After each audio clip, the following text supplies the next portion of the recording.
Hello, my name is Beatrice Affron. I'm the music director and conductor at Philadelphia Ballet, and I'm so thrilled to have another opportunity to speak with our wonderful concertmaster, Luigi Mazzocchi, about Hans von Manen's Grosse Fuge, and specifically the two movements of Beethoven's Opus 130 string quartet that von Manen used for this piece.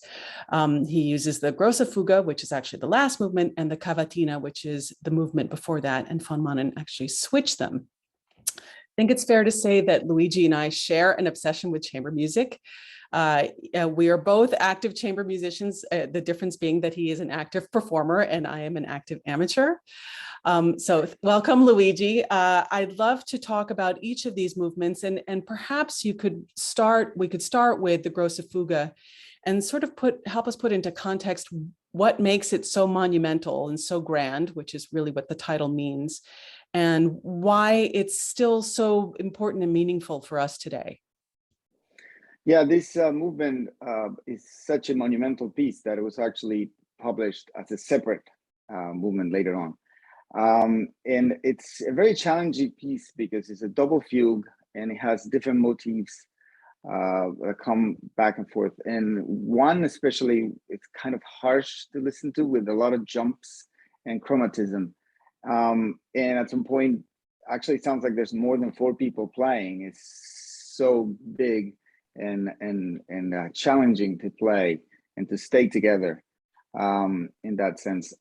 It's interesting that you mentioned that von Manen switched the order, so he ends the choreography with the previous movement in the quartet, the Cavatina, which is one of the most sublime pieces of music ever written for string quartet, and it's one of those pieces that was actually sent into space in the 70s in the Voyager as one of the greatest human achievements. And it's a slow movement, and in the middle of it, it has a section where the music sort of stops, and Beethoven wrote the word beklemmt, sort of overwhelmed with emotion. So it's writing this music sort of for himself towards the end of his life. Mm-hmm.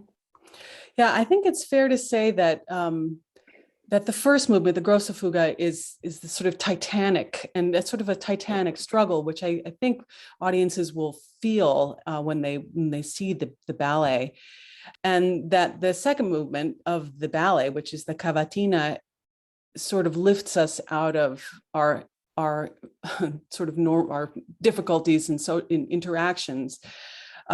Because it's so transcendent. Beethoven himself said that he had composed the Cavatina in tears of melancholy, and that never had his own music made such an impression on him.